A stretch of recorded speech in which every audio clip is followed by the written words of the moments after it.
பண்ணு.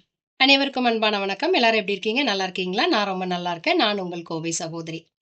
இன்னைக்கு பார்த்தீங்கன்னா, பூண்டு தொக்கு செய்ய போறோம். அதாவது ஒரு குழந்தை பொறந்தவங்க பால் அதிகமா சுரக்கணுங்கிறதுக்காக பூண்டு தொக்கு நம்மகிட்ட கேட்டிருந்தாங்க.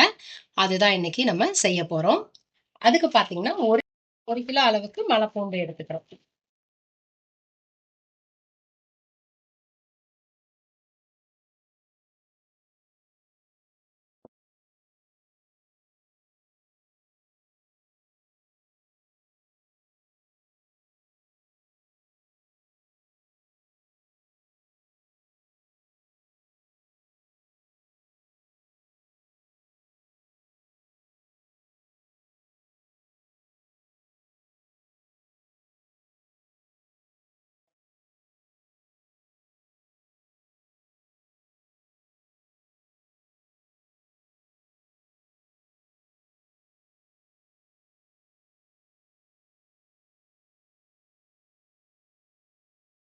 இத தோலெல்லாம் லைட்டா தட்டுனா தோலெல்லாம் வந்துரும்.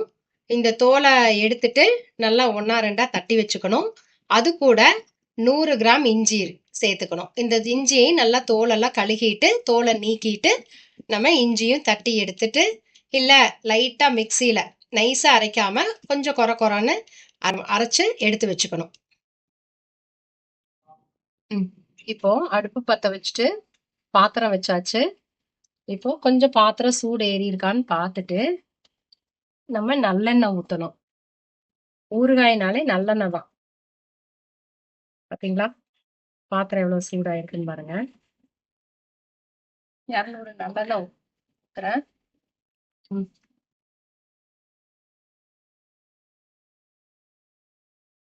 இப்ப எண்ணெய் சூடாயிருச்சு. நம்ம லைட்டா அரைச்சு வச்சுக்கணும். அதாவது ரொம்ப நைஸா அரைக்க கூடாது. அப்படியே பூண்டு வாயில தட்டுப்படுற மாதிரி நம்ம அரைச்சுக்கணும். அப்பதான் நல்லா இருக்கும்.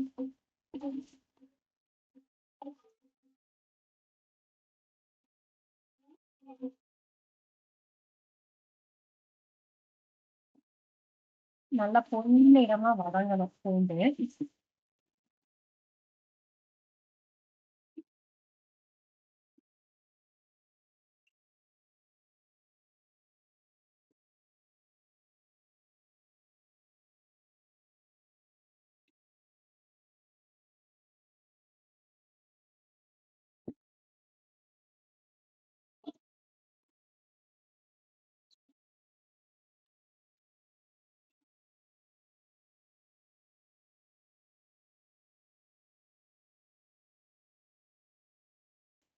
கொஞ்சம் நிறம் மாறி இருக்கு. பூண்டோட நிறம்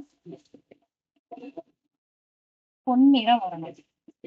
அதுக்கப்புறம் இஞ்சி வந்து 1 கிலோ பூண்டுக்கு 100 கிராம் இஞ்சி சேர்த்துக்கணும். இது வந்து குழந்தை பிறந்திருக்கு.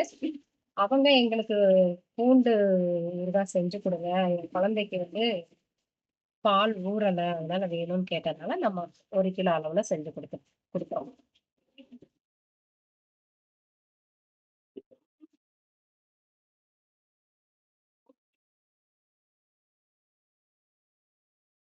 கைவிடாம பூண்டை கிண்டிக்கிட்டே இருக்கணும். இல்லைன்னா அந்த மாதிரி அடி பிடிக்க ஆரம்பிச்சிடும்.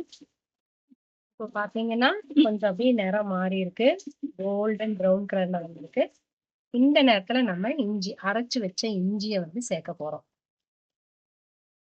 இஞ்சி எதுக்காக சேர்க்கிறோம்னு சொன்னேன் நான் உங்ககிட்ட. அந்த காலத்துல எல்லாம் பாத்தீங்கன்னா பத்தியம் அப்படிங்கிற மாதிரிதான் இருக்கும் சாப்பாடு. ஆனா இப்ப வந்து அப்படி கிடையாது. எது வேணாலும் சாப்பிடுறாங்க. அப்போ அந்த அம்மாவுக்கு வந்து பித்தம் ஜாஸ்தி ஆகும். அந்த பித்தம் வந்து பால்லையும் சேரும்.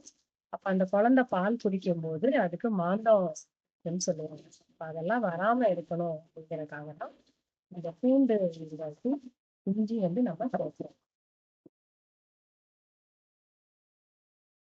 நான் வந்து கர்ப்பிணி அதாவது குழந்தை பிறந்தவங்க கேட்டனால அவங்களுக்காக நான் கம்மியா தான் நான் வந்து மிளகாத்தூள் போடுறேன்.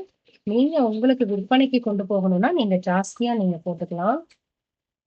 அடுத்தது பாத்தீங்கன்னா இது பெருங்காயத்தூள் எல்லாம் 5 கிராம் போடணும்.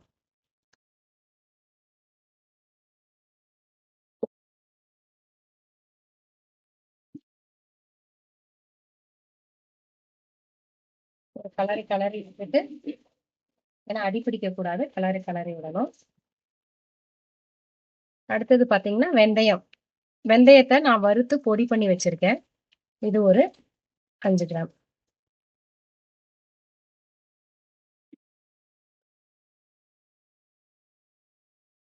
அடுத்து பாத்தீங்கன்னா கடுகு.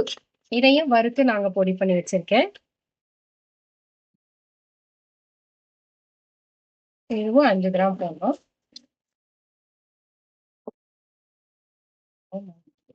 அடுத்து மஞ்சத்தூள்.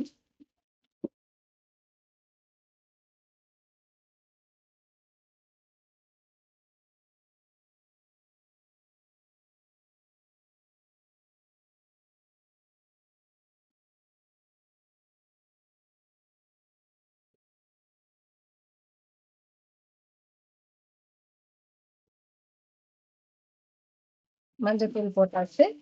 இதை கொஞ்சம் நல்லா வணக்கி விட்டுட்டு, இது கூட உப்பு. நான் கல்லு உப்பை வறுத்து பொடி பண்ணி வச்சிருக்கேன். அந்த உப்பு தான் எல்லாத்துக்குமே யூஸ் பண்ணுவேன். வீட்டுல சாப்பிட்றதுக்கும் சரி, நம்ம வெளியில நம்ம விற்பனைக்கு கொண்டு போற ஊறுகாய்க்கும் சரி.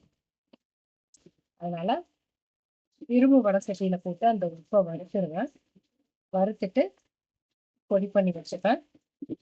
அந்த உப்பு தான் நான் யூஸ் பண்ணுவேன்.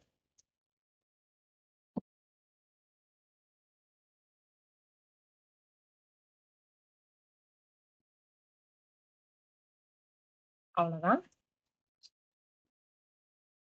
உப்பு நீங்க தேவையான அளவு பார்த்து போட்டுக்கோங்க. இது இன்னும் நல்லா வணங்கணும். இன்னும் அப்படி கொஞ்சம் ப்ரௌன், நல்லா ப்ரௌன் கலர் ஆகுதுன்னா நம்ம பூண்டு ஊறுகாய் ரெடி. நாங்க அப்படியே இதை பாட்டில போட்டு நாங்க அவங்களுக்கு கொடுத்துருவோம். இது ஒரு 15-20 நாள் வரைக்கும் கெடவே கெடாது. நாங்க ப்ரிசர்வேட்டிவ் நாங்க போடல. ஏன் அப்படின்னா அவங்க 1 கிலோ தான் கேட்டிருக்காங்க. அதுவும் குழந்தை இப்பதான் பிறந்திருக்கு. நம்ம ப்ரிசர்வேட்டிவ் போடக்கூடாதுங்கிறதுனால நாங்க ப்ரிசர்வேட்டிவ் போடல. இது ஒரு 20 நாள் வரைக்கும் ப்ரிசர்வேட்டிவ் போடாம தாங்க.